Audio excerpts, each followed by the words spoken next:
Welcome to the second episode of Mol België Season 13 Recaps from Reality TV Warriors. My name is Michael Harmstone, and joining me as always is the Canadian who has a video of a very phallic-looking dragon that he really needs to stop trying to show us, Logan Saunders. Good afternoon. And the guy who is hoping we tell Nimrod at the finale that he's 25 too, David Bindley. Good morning. Good morning. Have you had good weeks? Yeah, it wasn't too bad. Good. I podcasted with the reality guys a couple days ago. You took that far too seriously, I believe. Yeah, I got a comment. Yeah, one of the comments on YouTube was, why does Logan take this so seriously? It's just a stupid show. And apparently I didn't make enough during the course of the podcast. I believe I referenced anime porn and the Jack Shack. And I believe I did at least one, if not multiple celebrity impressions. Yeah, so apparently I was still too serious. Then don't call me Shirley. At least it wasn't a video podcast. Oh, yeah, and I referenced the naked fast forwards from Amazing Race Australia and Amazing Race Canada. But again, I guess that was just way too serious of content to discuss. Yeah. We're glad that it wasn't a video podcast just for your miming of the Jack Shack, obviously. Yeah. And now I'm the shower drain. Oh. Together we are all the shower drain. That's grim. No, he's the shower drain. We're Japanese businessmen. Oh, God. Does that mean... I'm not sure this is going to make it in the podcast, but does that mean that Logan is covered in our semen? I don't know. You came up with the analogy. I thought that's where he was going with it. I didn't know. I just thought, what's the... I knew it wasn't going anywhere good. Yeah, you think?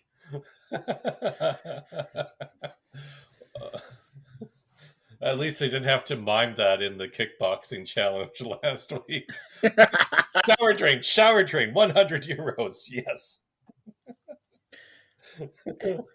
Can you imagine Hilde miming the phrase semen-covered shower drain? Swimming, she's swimming.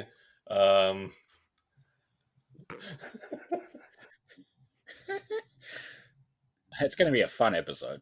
Yeah, it is. Did you hear the Wilhelm scream even in the preview part with the Thai kickboxer? Well, there was one when Nimrod fell in the pool, I believe. Yeah, and there was definitely there was a Wilhelm scream when they showed the Thai kickboxer striking somebody in the recap. Do you think that Gilles is doing this deliberately just to troll those of us who, I don't know, are looking into the letters that were visible on the table to see if there's a clue there? Yeah. It's like Blue's Clues. A clue, a clue. The clue's in the shower drain. Please stop making shower drain jokes, because I might have to delete them. I don't think we've crossed that line. It's a bit grim to start the episode with jizz jokes.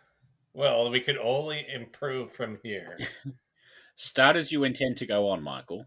And I say this knowing full well that I did start the Vidum season with a joke about how I might have a foot-long penis.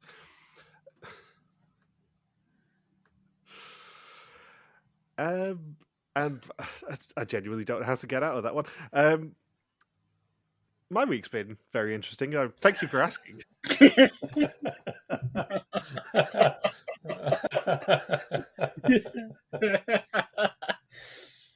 Yeah, what'd you get up to, Harvester? Yeah, it was very busy, thanks. I said this to Bindles as we finished recording last week, I actually remembered that there was something I was going to tell you about last week, because my darling brother decided it would be more fun to miss my birthday and go on a conference to Montreal, that lovely warm place. It was about 16 degrees Celsius here on my birthday, and I believe, well, we got a picture of him when he woke up on my birthday of his hotel window frozen, and I think it was -6 for him. Oh. But he also had the pleasure of going against the usual Harmstone rule and flying through Heathrow. And I believe it may have made international news that Heathrow wasn't having a great time last week. No. In fact, that was on the Friday, and he was flying via Heathrow on the Saturday. What did you do, Michael? I didn't do anything, but we did laugh at him that there was a chance that he wouldn't make it to his conference. He did. There was no issues with his flight. That's a shame. But the day after he landed in Montreal, they then had IT issues, so I think my brother may be a curse. And they were still having IT issues like 5 days later when he came back. Keep him away from Thailand for the next few weeks.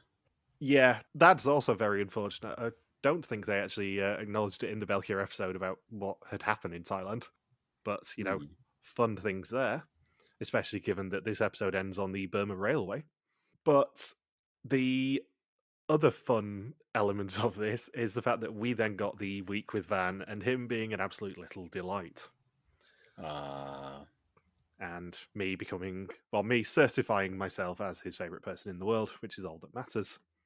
As alluded to last week as well, I was off work until this morning, which was hilarious fun because I slept so little last night that my smartwatch actually didn't recognise that I slept at all because I'd never sleep well the first night of a work week.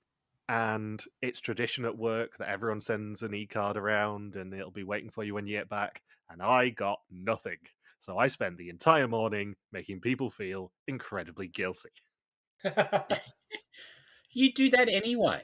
I do that anyway, but I was mega passive aggressive with these people. Whenever anyone dropped into my Google chat to say, "Can you help me?" I'm like, "Oh, thanks for your birthday message. It was really, really heartfelt. I appreciated it."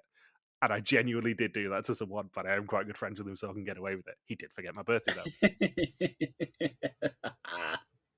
So yeah, I was being a bit of an emotional terrorist this morning, and I have zero regrets about it.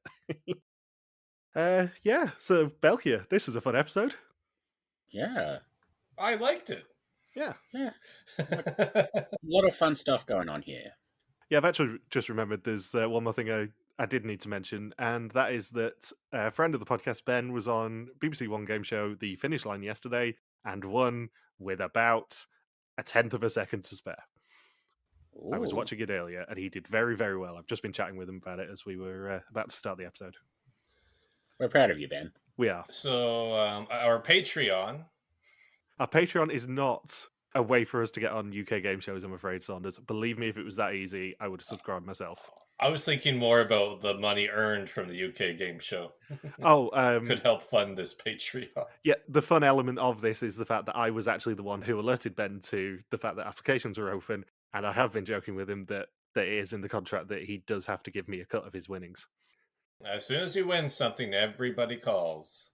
He gave me a shout out in 2 different places to say thank you for actually posting the application link because it was when I applied. When I saw I see. Oh. So, yeah, you do deserve a cut of it. Yeah, so as much as I am joking with him about deserving a cut, he genuinely has actually shouted me out for being the one who got him on the show. Yeah. Don't mention the Patreon, Logan, because then he's going to donate and then we're going to have to do Australia 6 for historians. Yeah, Ben is a huge fan of Australia 6, unfortunately. Are you serious? No, I'm a heck. Nobody is a huge fan of Australia 6, not even the cast. The Finish Line is the show that Alex McMillan works on, and they always give a shout out to either Gilles or de Mol in every single season. They sneak it into one of the questions every single year. They've managed to do it on all 3 series so far, I believe. And Gilles is aware of this because I sent him the screenshot the first time it happened. So, previously the Mole was given free rein to terrorise their 9 new best friends as long as the tools they needed could fit in a briefcase. Else Pedro and Sarah allowed the Mole access to their tools in exchange for a personal advantage, while everyone else was left behind. When split between a market and a Mai Tai arena, Sarah injured herself, but everyone ran up a skyscraper to try and escape execution while being tricked by the Mole's first sabotage in the form of a fake floor sign. In the end, 5 of them were saved, and one of those was meant to have the red screen, meaning everyone got sent to episode 2. And you can tell the show knows what they've got on their hands because they put Hilde first in the credits. Absolutely. There has been much discussion on Discord this week about how much of an icon Hilde is already, and the fact that, she evidently, if she isn't the Mole, was second of the candidates, means she's on course to meet us in 7 weeks' time. Or 6 weeks' time. So that we can tell her that she's an icon to her face. And we begin immediately after the execution with the execution screen showing Gilles walking to room 504 and meeting the Mole. And the briefing of the Mole is actually shown to everyone's faces. See, the thing is, this cannot be a trick. This cannot be a clue as to who the Mole is, I don't think, because they've done this joke before. And Vidum did it this year. Surely it cannot be a hint again. She already played in Vidum Japan anyway. Yeah, very true. So Gilles says, "Hello, Mole. Are you ready for later?" Yes. I want to test how well you can act. You know it's possible there's no elimination tonight. Then there will be a moment of mega euphoria. Yes, but it won't last long. No, because barely a minute later, you'll hear that in the next elimination, 2 people have to go home. Your reaction must be believable. And then Gilles takes them through a very awkward series of reactions, none of which we see, obviously. Is the mole still Welsh? I've not decided actually yet. I was going to have that conversation with you guys later. I've not decided what the mole's accent's going to be. I sort of want to keep it as Welsh because it is the least trustworthy accent, as we've previously discussed, but I don't know. I'm open to suggestions if you guys have another stereotypical accent you want to hear as the mole this season. Yeah, you used that for last season, right? Yeah, I used that for Vidum. Oh, for Vidum. For 2025? Or 2024? For Vidum 25, I used Welsh as the mole's voice. For 2024, I believe it was just me doing a Darth Vader impression. Mainly because I wanted to keep Fuzzy on her toes and not let her have the square Michael does the Darth Vader voice to do briefing of the mole. Because I'm a horrible person. I wish, like, Jill warns the mole about things that are completely out of his control. Like, oh, by the way, there'll be a spontaneous thunderstorm in about 10 seconds right after the execution. So you gotta look a bit worried when the lightning strikes come really close to the rooftop. And there'll be a group of 10 people juggling that'll appear on the rooftop too. Just try to act natural when that happens. Hey, Mole, are you ready for the lightning rod challenge? I hope there's an ice cream round. Me too. We all hope there's an ice cream round. And Hilde is hitting on Nimrod, or as she affectionately calls him, Nimmy. Yeah, on the morning of day 4, they are just hanging around the pool, and Hilda's got weird feet, and Nimrod's apparently hot. Yeah, I thought Nimmy at first was the name of her toe. I didn't realize that was the nickname for Nimrod. And she's fixing him up with her daughter, apparently. Well, originally she flirts with him, and then she's like, "Oh, my daughter's 25, don't worry." Yeah, because she gets Buster hitting on him. Yeah. Oh no, I'm just scouting for my daughter. What I did think was a very good tactic was Rusiana writing in her mole book in Cyrillic so that no one else can read it. Yeah. Like, it's a good idea to do code sort of stuff. There was one person in Australia 6, I can't remember who basically just coded everybody as the names of the Muppets. Yeah. That Fozzie is sure suspicious. Yeah, exactly. Like, that was basically that. That has Ali written all over it to me. She is definitely the person in that cast I can see saying that everyone else is a Muppet. Oh, yeah. I hear the season of Belgia is very popular amongst the foot fetish people now that we've got Else with her feet and then Pedro talking about how big his feet are and then Hilda's toe. It's like, my God. Yeah. Yeah, they are pandering to you this season, Logan. Yeah. I'm a shower drain. Stop trying to make shower drains happen. Don't forget that we saw Gilles' feet in the first challenge as well, because everyone had to take their shoes off at the Dragon Tower. Yeah. But also, Pedro's feet are not that big. I have bigger feet than Pedro does. I looked this up. Pedro actually has smaller feet than I do. If he makes the final 3, Michael, is that the first thing you're going to mention to him? Like, hey, you son of a bitch, I've got bigger feet than you. Yeah, you got small feet, bitch. And just shove him, and then we never get to go into another finale again. Yeah, size 48 in European size is roughly equivalent to 12.5 in UK size, and I'm a 13. So suck it, Pedro, if you listen to this. Just small feet. We don't want to suck anything. Speak for yourself. Yeah, my feet are bigger than Pedro's as well. I'm just looking it up. You must be so unbalanced with your height. It must be like clown feet for you. Well, you know what they say about big feet. Big socks. So they sit down at a table and are greeted by 2 robes, and they pick Rusiana and Alexei to have a day of wellness. The other 8 also have to leave the city behind and sing along to the, unfortunately, not Jennifer Saunders version of Holding Out for a Hero. Oh, it's the song from Shrek. That's right, no, it's the song from Shrek 2. Yes, specifically the song sung by Jennifer Saunders in Shrek 2. And it's actually alarmingly quite a good version. Rusiana and Alexei are taken to a spa and must learn how to make towel animals of the 12 animals of the Thai zodiac. And the other 8 are driven to one of those animals in the form of the Dragon Tower. It's funny as Rusiana says, I'm ready to give a massage. And then Alexi says, I'm ready to get a massage. And I'm thinking, that doesn't take a genius. I think we have an obvious solution for what can happen here. I do quite like that they subverted the stereotype that everyone was worried they were going to do about Thai massage. Because Yeah, when the trailer or the preview for Thailand came out and it was Gilles on that massive massage table, there was a bit of conversation about whether it was a little bit uncomfortable insensitive. as a teaser. Yeah, insensitive. I'm trying not to use the word insensitive, but yeah, a little bit uncomfortable as a teaser. But they subverted it with this challenge of going, yeah, you might get a massage, but you're probably not. You're just going to make some towel animals. Yeah. I would suck at that challenge. Where would you have wanted to be in this challenge? As a mole. Yeah, or as a contestant. Or as a human being. I mean, the Dragon Tower is way cooler anyway, so I would always go for the Dragon Tower, but I think there's more moling opportunities at the Dragon Tower, even ignoring the fact that the mole brought magnetic letters with them. I think there's more stuff that you could have done that you didn't need the bonus letters for. Because if the mole is told you can only do one sabotage an episode, do you really want to use it on the Dragon Tower? I don't think they say yeah. Yeah.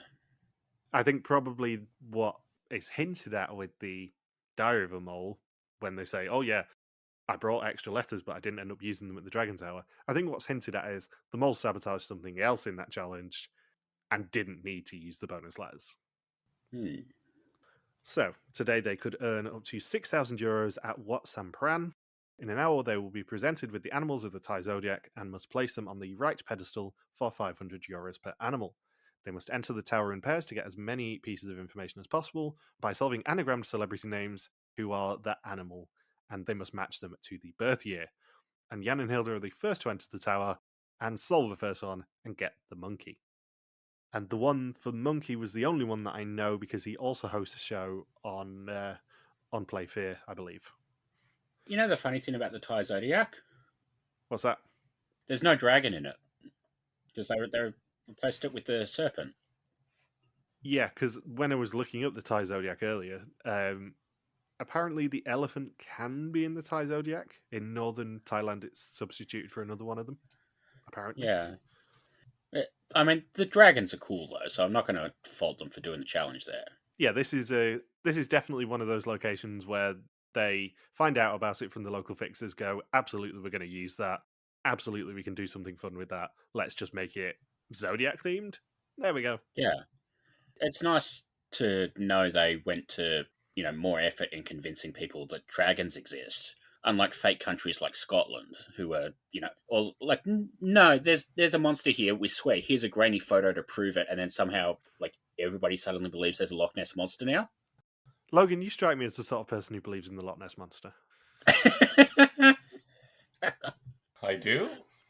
Well, you live on Lake Okanagan. They have basically a rip-off Nessie, don't they? Oh, yeah, Ogopogo? Yeah. Yeah, people have been searching for Ogopogo for years, but luckily we've never had a person live out of a van right next to Okanagan Lake and wait for a Dutch reality show host to interview him about it. He still lives there in that van. Are you serious? That same guy from like 24 years ago in Bidham? Yeah, his name is John, I believe. He gets interviewed. John? He gets interviewed on the radio quite often whenever Nessie comes up. Well, of course. He knows about nothing else. He lives in a pub car park, and he's a full-time Nessie hunter. And I believe sells Nessie-themed artwork to sort of fund the petrol for his camper van. Well, I would assume so. He's not going to sell, I don't know, hockey sticks or something. I don't know. But just that guy is still there. He's probably been a Nessie. So he's been living in that trailer for 50, 60 years at this point, or probably 40 years, because he was already well established when Angela interviewed him, right? Yeah. So his name is actually Steve Feltham, and he's lived near Loch Ness in a camper van for over 30 years. Imagine how many times he's had to change his shower drain. He became a full-time Loch Ness monster hunter in 1991. That's the year I was born. It is. You old bastard. Well, I would say that I've had a more productive life than that guy. Let's start an internet feud between you and Steve Feltham. Yeah. Well, he would have to leave that trailer park to be able to come at me. He listens to a lot of podcasts. Do you want me to send him this one?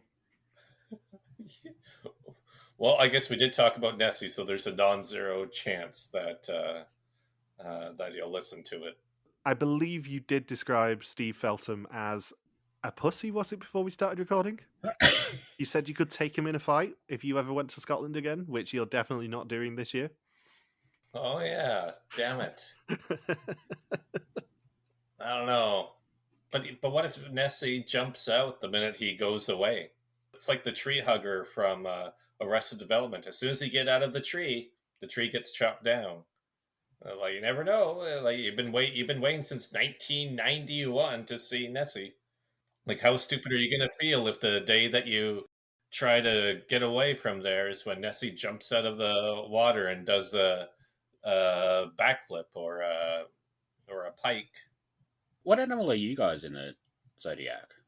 That is a very good question. Goat. I am a goat. In the actual zodiac or the Thai zodiac? Chinese zodiac. I am a rooster. That makes sense. You are a bit of a cock. Yeah, and I'm a rooster in Thai as well. Just looking it up. You'd be a horse, appropriately for Logan.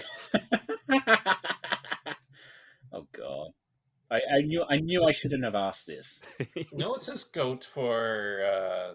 Oh no, it's just saying 91. goat. So, yeah. Yeah, I'm looking at the Thai zodiac page at the moment, son. Is you're a goat or a ram? Huh, it's the same. Fascinating. Yeah, but Logan should be the horse, really, shouldn't he? Given his proclivities. Do you regret telling us that story about the time you wanked off a horse yet?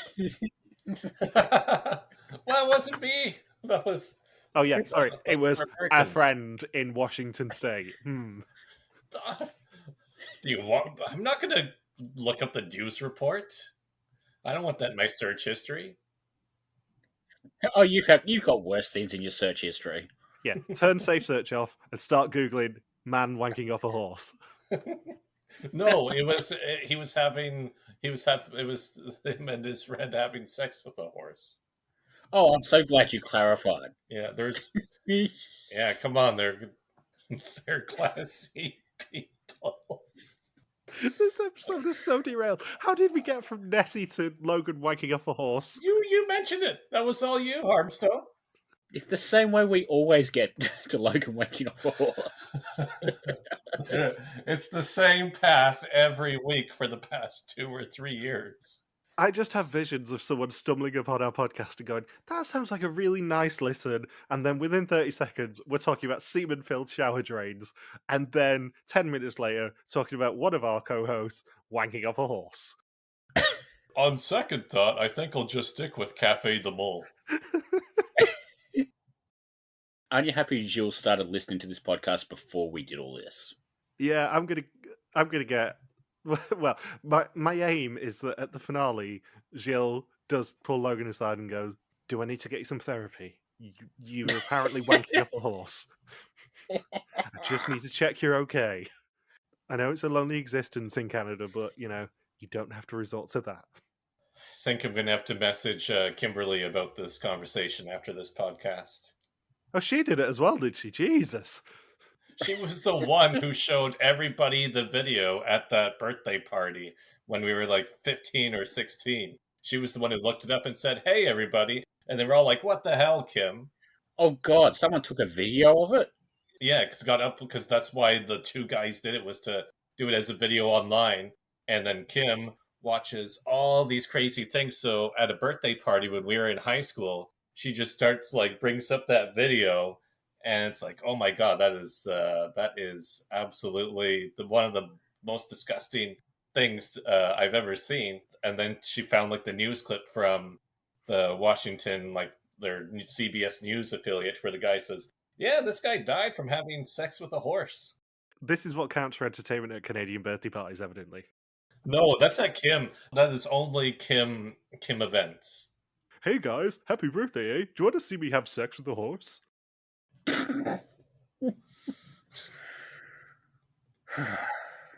All right, so Rusiana and Alexei.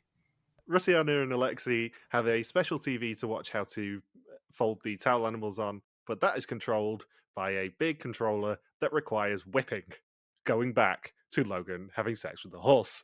Yeah, don't turn on the channel with the towel, the horse towel, Rusiana and Alexei. Don't do it. Each channel has a different animal video, and hopefully not Kim's one, but there are 3 videos too many. And I am fully aware that your friend Kim, who does slightly scare me when she messages, is probably going to end up messaging me. Yeah, and that's actually every time I'm over at Kim's house, and if there's any alcohol involved, she says, "We should message Michael. We should message Michael." I'm like, it's like 3 a.m. where he is right now, Kim. We should message Michael. She's probably your most intense friend that I know, and that's me putting it politely. I suppose the good news is we never see them watch the horse channel. Very true. And then it's like, and then they accidentally put in the wrong channel and just ends up being a rerun of Friends. And if they're late coming back from the tower, then one of the animal towers is deactivated, costing them the 500 euros that it could be worth. Nimrod and Sarah are second to enter the tower and return with an ox, and Alexei and Rusiana's controller also has a red button which reduces the time in the tower by a minute. And as a result of it being hit twice, they lose one of the pedestals, but Pedro and Michelle return with another sign. Alexei also finds a massage music CD which tells them which animals not to make, and as a result, they exclude Shark thanks to a lounge music version of Baby Shark. Do do do do. Mana. And they lose a second pedestal thanks to Sarah and Nimrod being too slow, and Alexei keeps hitting the red button thinking that it's going to be helping the others, and they'll lose a pedestal with a name and a year they're sure of if they're too slow, but they return with 12 seconds left. And they end up with 6 celebrity names and 9 towel animals, and Michelle describes the dragon as looking very phallic. What the hell was Alexei thinking? This was suspicious as hell. It's a dark red button with minus 60 seconds on it, and he just keeps whipping at that button thinking, "Oh, nothing's happening. I guess I better hit the button again. Oh, nothing's happening. I guess I better hit the button again. Maybe it's broken. Somebody should contact a producer to fix this." Especially as after the first time he hits it, it doesn't rewind his TV. The Yeah. logic would be you hit it once to see if it rewinds your channel by 60 seconds, because the rest of them are like rewind by 10 seconds, rewind by 30. But as soon as it doesn't rewind it by 60 seconds, you go, this is not a good thing to hit. I'm going to stop hitting it. Especially when Rusiana tells him not to, and he keeps doing it. Yeah, that was really, and he's unaccounted for, right? Because Rusiana is the only other person at the task. So Yeah. And she's distracted by folding a towel pig / monkey / whatever. Yeah. So maybe the mole was sabotaging behind her back. he definitely went up in my suspicions this week. Yeah. They placed 4 of the animals, but 1 was the wrong year and 1 was the wrong animal placed, for a total of 1,000 euros of 6,000 with the challenge. And they finished the day by throwing coins into a dragon fountain, a symbol of good luck and fortune in Thai culture. And Pass then acquires his big neon sign saying, "I'm going home," by telling us he's about to become a dad and showing us his field of vision. Yeah, I definitely took note of that too. I'm like, yeah, I think Pasquino, if it's a double elimination, he has to be one of the 2 people that's going to go. Yeah, I was immediately worried about, spoilers, my team member Pasquino going home as soon as he started getting any sort of backstory where you go, yeah, this guy's in danger. I like how Pedro made fun of Hilde with all of the different celebrity names, where when it was the oldest male celebrity, Pedro immediately jumps in and says, "Oh, Hilde, was that also an ex of yours?" Stupid question about the end of the challenge. If there's no penalty for wrong answers or anything, which there clearly wasn't, why not just put tail animals on all of the other plinths? Even the ones you don't think you have, just in case the mole did something. Yeah, good shout. I don't know. Maybe they just didn't think of that. And they then head on a traditional walk around the tower, and of course, Pasquino is the one to carry the Belgian flag around it.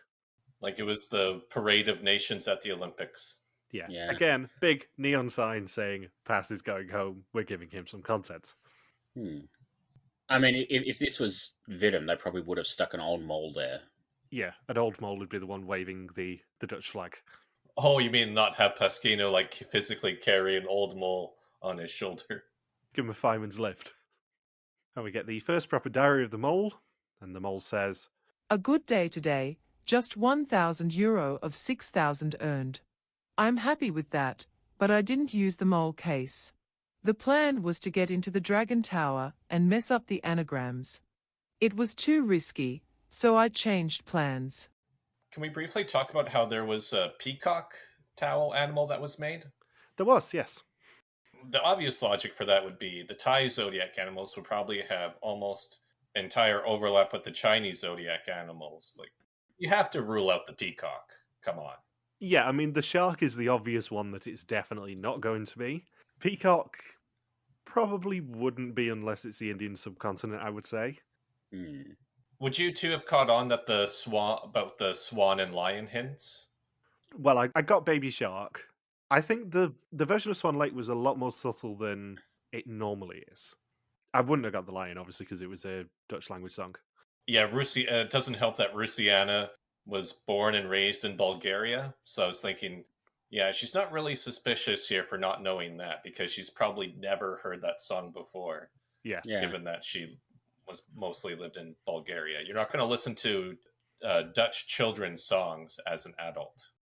For the avoidance of doubt, by the way, the Thai zodiac is rat or mouse, then ox, then tiger, then rabbit, then serpent or dragon, then snake, horse, goat, ram, monkey, rooster, dog, and then, depending on where you are in Thailand, it's either pig or elephant.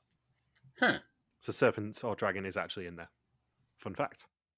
I wouldn't even be able to separate a serpent from a snake. Yeah, serpent and dragon are the same thing, but serpent and snake are not. So presumably, for the purposes of this challenge, dragon was the actual correct answer to make it easier for them. Yeah. Yeah, can you imagine how much of a jerk you'd have to be like, oh, no, that wasn't the snake, guys. That was the serpent. You idiots. I love that we got all the way through this challenge without calling back to the towel elephants they had in the hotel room last week. Yep. Why would we need to? And it is day 5 and they are leaving Bangkok, but not before playing frisbee in a park and Yan using an outside gym. That's the most Yanish thing I've ever seen. And they arrive in Hua Lamphong, the old station of Bangkok. And they're heading to the bridge over the Ru Kwai and can earn a considerable amount of money. Each of them will receive a briefcase containing a value of between 100 and 1,000 euros. The better their score in the last test, the more money they will have in it. Naturally, the mole's got the 1,000 euro case, and all they have to do is get from the first to the last carriage with the suitcase and hand it to Gilles to bank the cash. It's just nice to see a good reality TV show using that train station for something. Which one you used it before? That was the finish line of Amazing Race Australia last year. Oh, was it? I knew Yeah. it looked familiar, but I'd only ever seen pictures of the Amazing Race Australia finish line because I don't watch Amazing Race Australia anymore because I No. have standards. Yeah. And unfortunately, the cases are chained to the table, and to unlock it, they must free a brain puzzle. Only 8 people can leave the compartment, and Pedro does it almost immediately. Alexi is second, but he helps others, so Rusiana overtakes him, as does Sarah. Hilde's the next to leave, followed by Else, then Alexi, then Michelle. Jan frees himself, leaving Nimrod and Pass behind, but Nimrod frees himself 2 seconds too slow. And Gilles then reveals to the remaining 8 that only one candidate can reach the final carriage, and they will be receiving an interesting offer. I like how even before the start of the challenge, Papa Bear takes his shot at Flemish transit by saying, unlike at home, the trains here run on time. So you better get moving. Yeah. Also, we need to sync this up with me playing a Beatles song.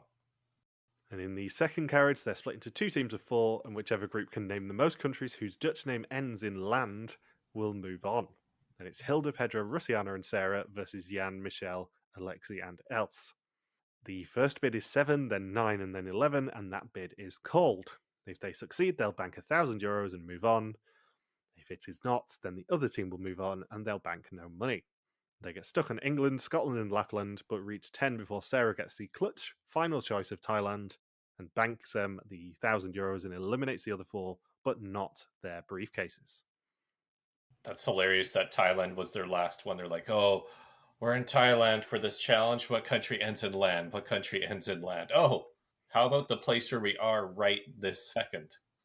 Out of interest, Saunders, how many countries in Dutch do you think end in the word land?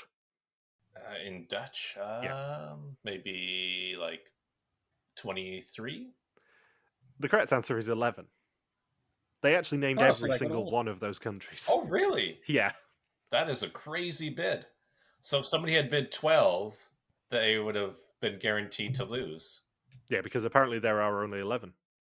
That's a hell of a Oh. coincidence. Just something to think about. How many end in land in English? Lots. I haven't looked that up, so please don't make me do it.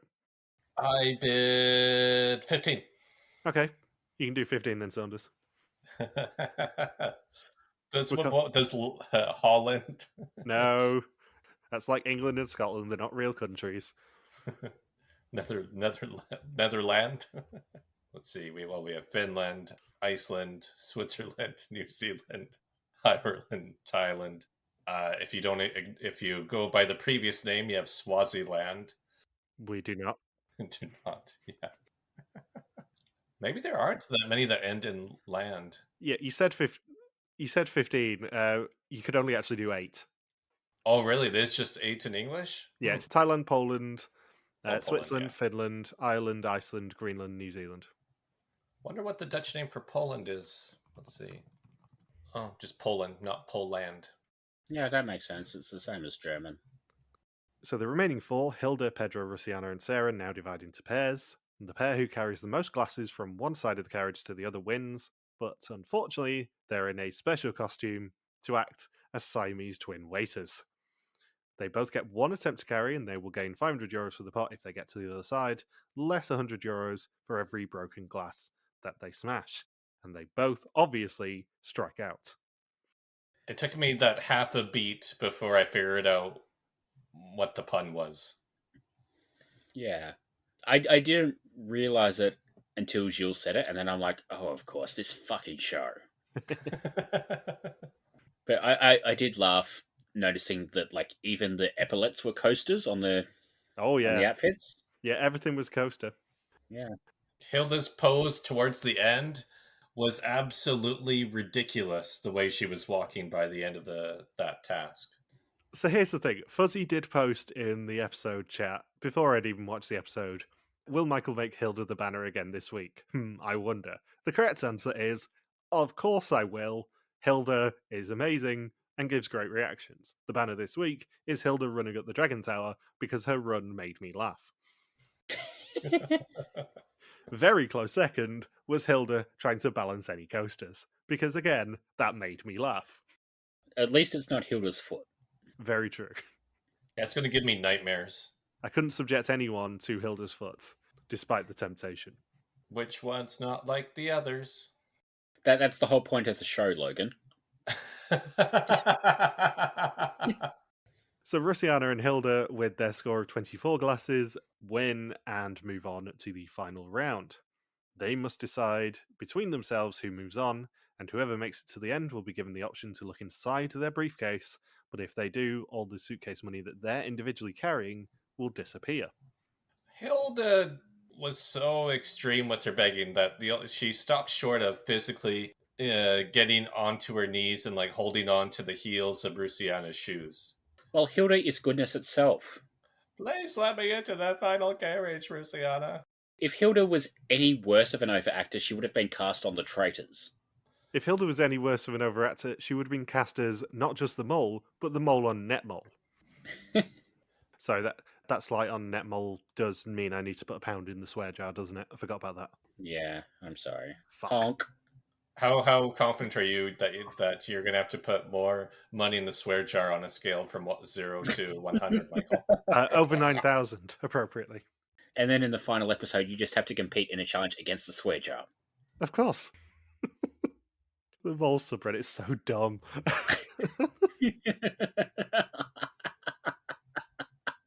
I mean, we could pretend, but, they're so dumb. Yeah. Arguably not as dumb as the Amazing Race subreddit at the moment, but still. So, yeah, Rusiana and Hilda have a human time limit, a human clepsydra, if you will, as Nimrod is pedaling against the train to try and beat them both there. If he beats them, he's the one who gets the choice, and none of the suitcase money will go into the pot. Quick question, what do you think would have happened if Nimrod got to the carriage first? because he would have only had one briefcase to negotiate with, so he probably would have been just told to open his briefcase, surely. Yeah, I don't know. I wonder if maybe he would have had to choose between opening his case and the contents of his case plus the money they won in the challenges, like the naming countries and the cups. Yeah, maybe. But he wouldn't have known how much money they would have won in those. No. That wouldn't be a bad idea. It's a question we need to add on to the Gilles list, unless he wants to email us about it beforehand. Because we are Yeah. kind of interested about that. What would have happened if Nimrod would have got to the compartment in terms of a dilemma for him? Email him right now. No, because I'm going to save it for the finale otherwise. I thought it was interesting that it was only Nimrod cycling and not Nimrod and Pass. Yeah. I don't know whether that was deliberate or whether they just decided with Pass's eye issues maybe it might not have been 100% safe on those roads, but I'm not sure. I also think it's interesting that we don't really know how much of a head start he got while the train was stopped. Yeah. Do you think it would have varied for each contestant that was potentially going to have to ride the bike? I don't think it would have varied, but I think sort of like when you're talking about, oh, he pedaled his heart out and he only just missed, so it was completely impossible for anyone to get to beat the train in that situation. We don't know how long the train was stopped for, so it may not have been like impossible. You're also forgetting that they probably made Nimrod do it so he would be a distraction for Hilde, given that, he is an absolute specimen according to her. Yeah. Well, I did notice that as soon as Gilles comes over the speaker saying, oh, there's somebody else coming, Hilda looks basically straight out the window like she knows it's happening. Yeah. I really hope Hilda's the mole. Can you imagine? Yeah. Number one, I want her to make Final 3 so we get to meet her. But number two, imagine if she's the mole. Imagine if she just comes through the smoke at that temple or whatever. And Yeah. she's just a delight. She's just like, oh, sorry, I did lie to you all. Oopsies. I just want that to happen so much, I'll be honest. The potential for our useless old lady as mole is just too great to pass up in my mind. Oh, yeah. We need more useless old ladies on reality TV shows. Absolutely. They're a well-trodden well on reality TV, but they're a well-trodden well for a very good reason, because they're almost always amazing characters. So, in the end, goodness herself, Hilde wins out and takes all 4 of her briefcases to the final compartment. She can either open her briefcase and find out what's inside, or bank €1,700, which is the combined value of the 4 cases she has. She opens her case, and it contains €800, meaning they earn nothing for that bit of the challenge. I thought it was interesting that the editors showed her saying, oh, it's important that the others think she's a nice, fun person, which I feel like they probably wouldn't do if she was actually the mole. Yeah. You still there, Saunders? Yeah, I'm just thinking through this whole situation. He's distracted by horses and shower drains. Yeah, of course he is. He's distracted by Nimrod being an absolute specimen, that's what it is. I mean, fair. Yeah, I was also thinking about how Bob Welch died. That's really had an effect on me the past 24 hours. Until they started alluding to the fact that the mole's case could be in play, I didn't twig that maybe the other 3 weren't the bottom 3. Yeah. I worked it out about 2 seconds before Gilles said it, and I'm like, oh, for fuck's sake. How did I not see this coming? Yeah. They wouldn't give up that much information so easily on episode 2 to the audience. It's not traitors. No. But if Hilda got 800, and let's say the mole case wasn't in here. If Hilda got 800, that means between them, Else, Sarah, and Jan were all really, really bad at the test. At best, one of them finished 5th. Yeah. And even if, one of them finished 5th, the other 2 had to have been the absolute bottom 2. And as we saw, probably not if they didn't change any suspicions. Yeah. So, my suspicion is maybe the mole changed the value in their case at some point, but I don't know. I don't know, how you would have got enough time if that cabinet that the mole case was in was basically right next to that door.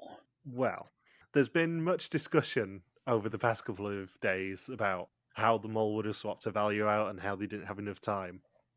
But I have a sneaky suspicion that the door that we saw them exit was not the door that they went into.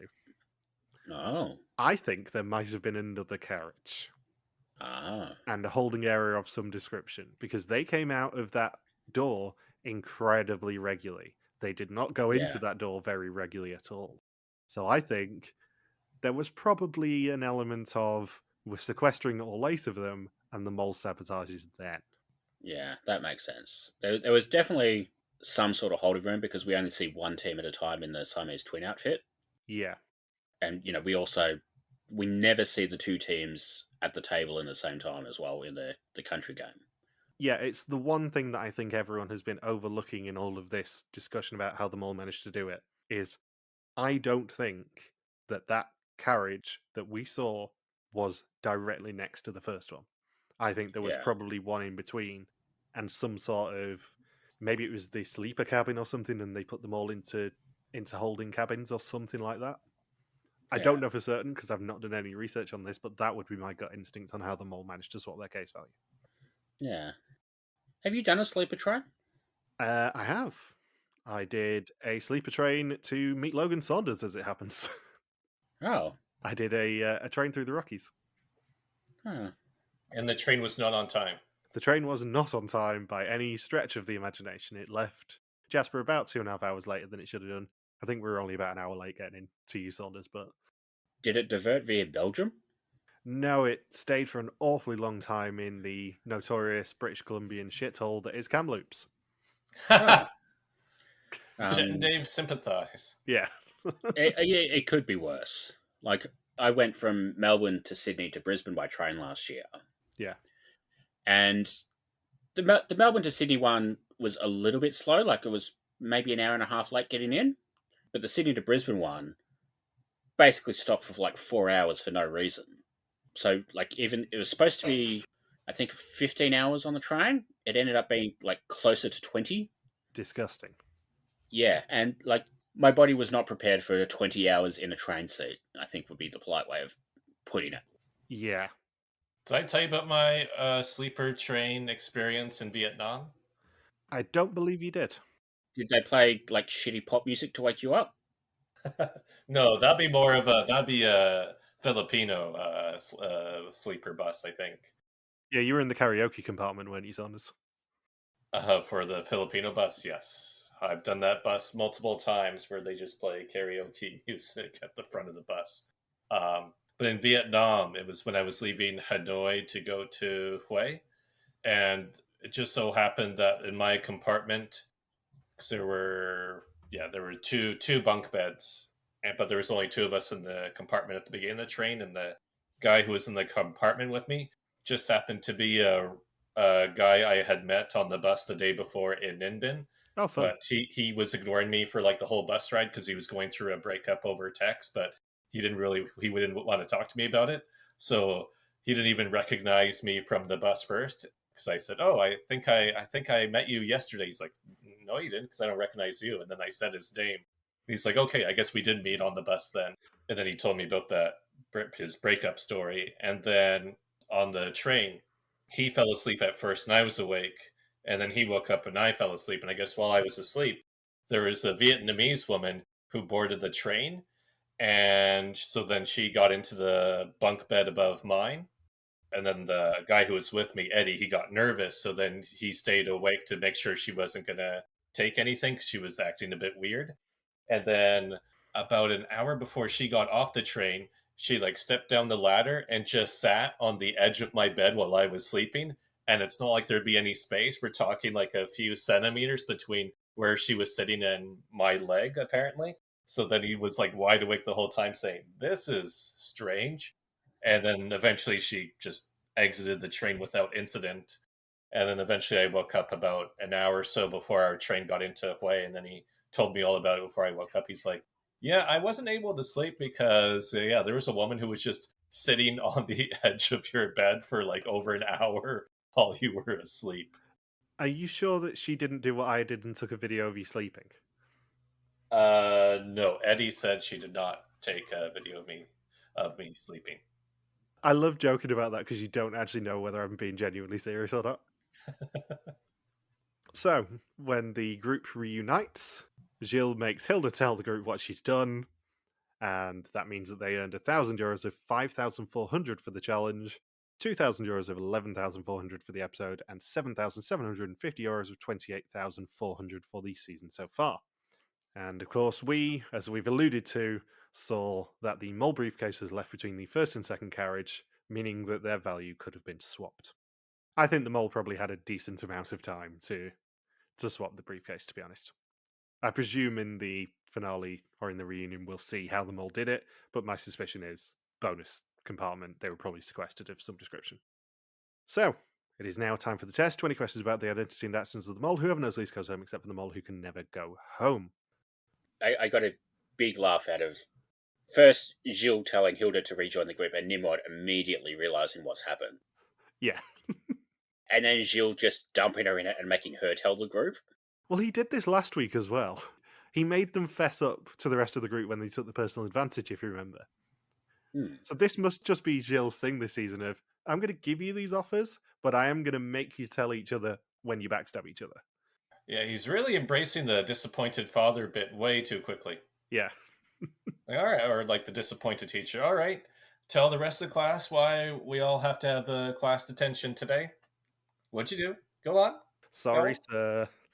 Sorry, Mr. DaCosta. I won't do it again. And then, in the argument, Jan is like, so you thought you weren't going to look until you got to the end, and then Hilda's like, lol, no, you dummy. Yeah, like, everyone was going to look. I don't care who they say they are. There is not a chance, as a candidate especially, that if you're told there is a double execution on the horizon and you can see your position in the game right now and whether you're likely to be safe if you keep on your current suspicion, you obviously take it, especially for €1,700.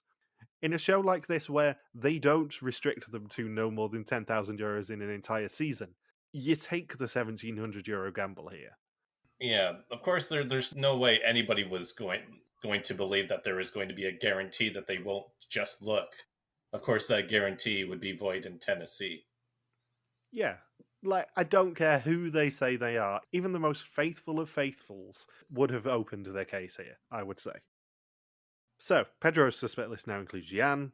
Jan says Alexei volunteered for the spa, which was a perfect position to sabotage. Alexei thinks some all wanted to get to the front or the back of the train. Pass was doing absolutely nothing. Pass knew how the puzzle worked, but wanted to observe everyone. Nimrod was struggling, but as soon as everyone escaped, Nimrod did too. Nimrod says that Pedro's strong, he was in a key position. It was suspicious that Thailand was the last answer. Els thinks that the ideal position was in the last carriage, because of course it was. Rusiana trusted Hilde, but she got betrayed. Michelle said Hilde was in the perfect place, and Hilde learned that she was second of the candidates. It is food for thought. Gilles welcomes them to a special endpoint, the bridge over the River Kwai, where two people will reach their endpoint in this game. Pedro is the first to get typed in, and he gets a green screen before Rusiana gets the first red. Sarah is next, and hers is green, followed by Pass, whose screen is also red. And everyone cries. If they were going to continue the bridge over the River Kwai theme, they should have made them catch a rail replacement bus back to the airport. Yeah. I presume they're going to keep moving on from there now and not go back to Bangkok. Yeah, it looked like they were maybe a little bit further north next week. Yeah. It looked sort of like Chiang Mai. Because I don't think they've actually confirmed the full list of locations for this season yet. No, we got the little bit of a preview at the start of the episode last week, and I think that's Phang Nga at the with all the islands and that sort of thing. Because I feel like I've seen that on Amazing Race before, but I'm not 100% sure.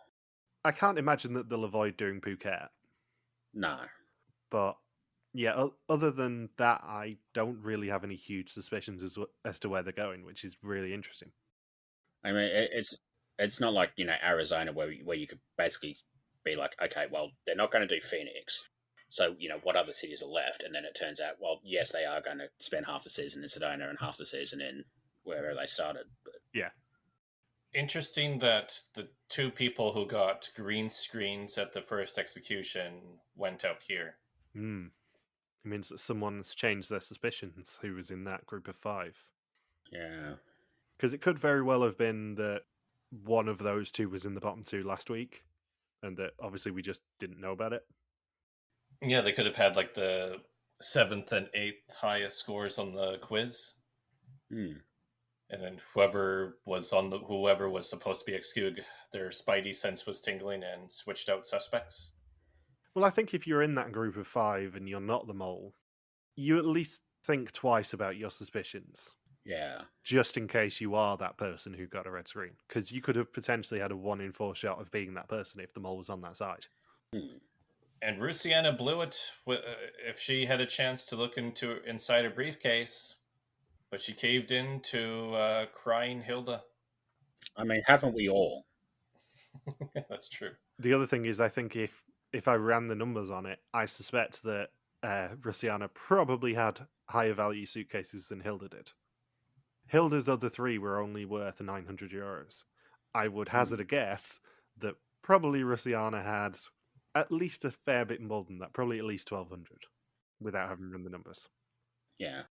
Unless Nimrod and Pass were the 2 highest, I think, well, they couldn't have been because, well, Pass was eliminated and the mole was the highest.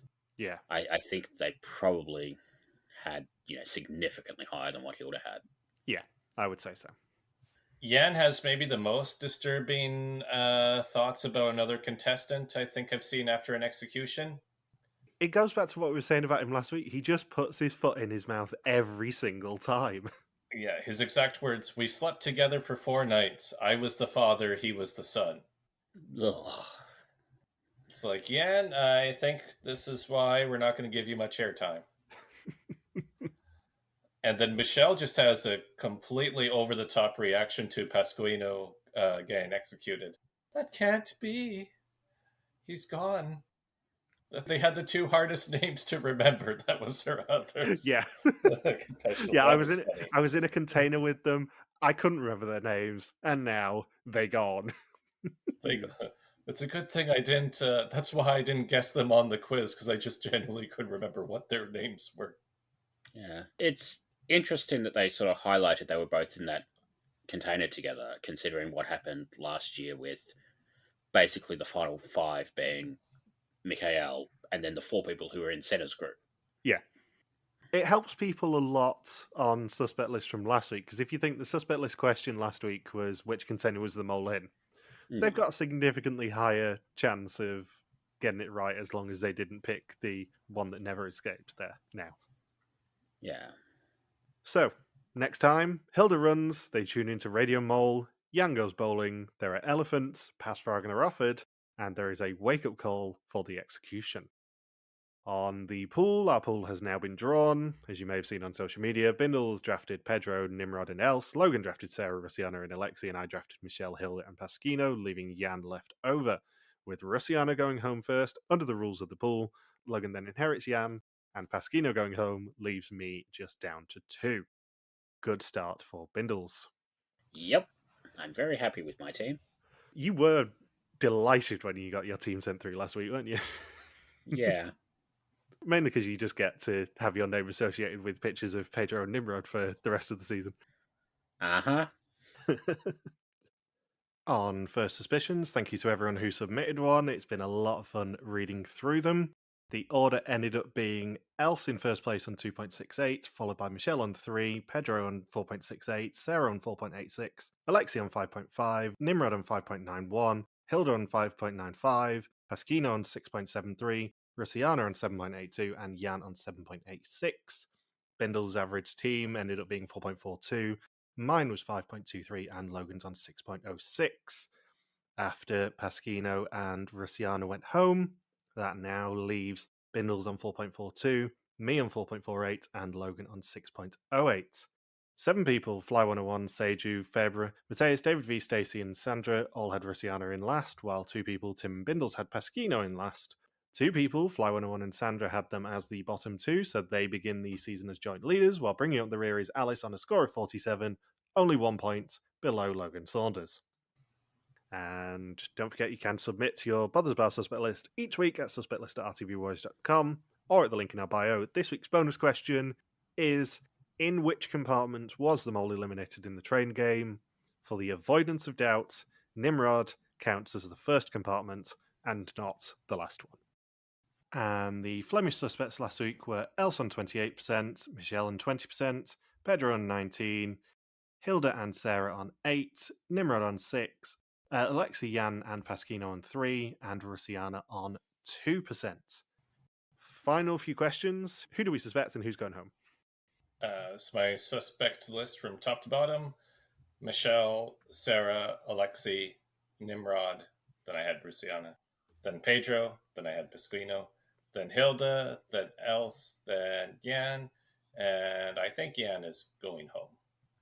I'm going to go Pedro, Else, Hilda, Nimrod, Alexi, Michelle, Jan, and Sarah. I'm going to guess Michelle because we got basically nothing from her this week. Interesting. Like, we got nothing from Michelle or Sarah, really. Yeah. But they could just be hiding the mole. Yeah. That's the thing. The mole could have just been going to town and we never saw it until the reunion, as does tend to happen. Could just be the episode where the mole goes to town and we never see it. Be. On a train. Yeah, or a train, indeed. Maybe the mole goes to town next week. So, my suspicions are Michelle, Hilda, and Else, Pedro, Sarah, Nimrod, Alexi, and Jan. And, I mean, I'm not going to change my suspicions of who goes home from last week. It's going to be either Alexi or Jan, I think.